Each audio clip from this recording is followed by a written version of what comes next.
পদ্মিনী একাদশী, যা মলমাস বা পুরুষোত্তম মাসের শুক্লপক্ষের একাদশী নামেও পরিচিত, সনাতন ধর্মে অত্যন্ত তাৎপর্যপূর্ণ একটি ব্রত।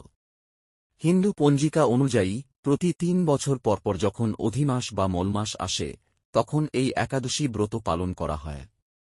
পদ্মিনী একাদশীর মাহাত্ম্য সম্পর্কে পুরাণ, বিশেষ করে পদ্মপুরাণ, এ বিস্তারিত বর্ণনা রয়েছে। নিচে এর মূল মাহাত্ম্য ও পুণ্যফল সংক্ষেপে আলোচনা করা হল। পদ্মিনী একাদশীর পৌরাণিক কাহিনী। মহারাজ যুধিষ্ঠির ভগবান শ্রীকৃষ্ণের কাছে মলমাসের একাদশীর মাহাত্ম্য জানতে চাইলে শ্রীকৃষ্ণ এই পদ্মিনী একাদশীর ব্রতকথা বর্ণনা করেন। ত্রেতাযুগে কৃতবীর্য নামে এক পরম ধার্মিক রাজা ছিলেন। তাঁর অনেক রানী থাকলেও কোনো সন্তান ছিল না। সন্তান লাভের আশায় রাজা তাঁর প্রধান মহিষী পদ্মিনীকে নিয়ে বনে কঠোর তপস্যা শুরু করেন। কিন্তু বহু বছর তপস্যার পরও তারা কাঙ্ক্ষিত ফল পেলেন না। তখন রানী পদ্মিনী দেবী অনসুয়ার, মহর্ষি অত্রির পত্নী, শরণাপন্ন হন। দেবী অনসুয়া রানীকে বলেন, মলমাসের শুক্লপক্ষের একাদশী তিথিটি অত্যন্ত পবিত্র ও সিদ্ধিদায়ক। এই একাদশীতে ব্রত উপবাস পালন করলে ভগবান শ্রীহরি সন্তুষ্ট হন এবং মনের সমস্ত কামনা পূর্ণ করেন। দেবী অনসুয়ার নির্দেশ মেনে রানী পদ্মিনী অত্যন্ত নিষ্ঠার সাথে এই ব্রত পালন করেন। রানীর ভক্তিতে সন্তুষ্ট হয়ে ভগবান বিষ্ণু আবির্ভূত হন এবং বর প্রার্থনা করতে বলেন। রানী তখন রাজার মনের ইচ্ছা পূরণের বর চান।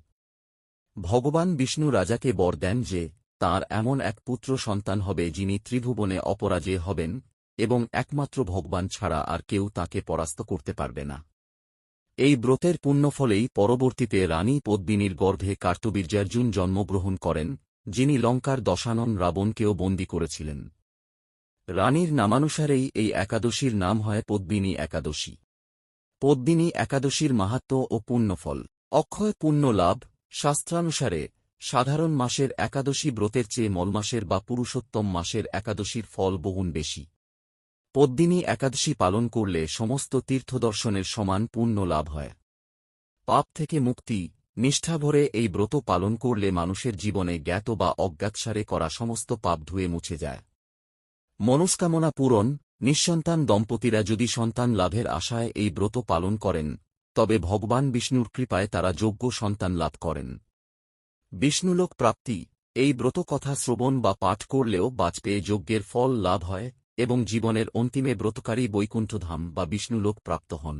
ব্রত পালনের নিয়মাবলী। ১. দশমী বিধি।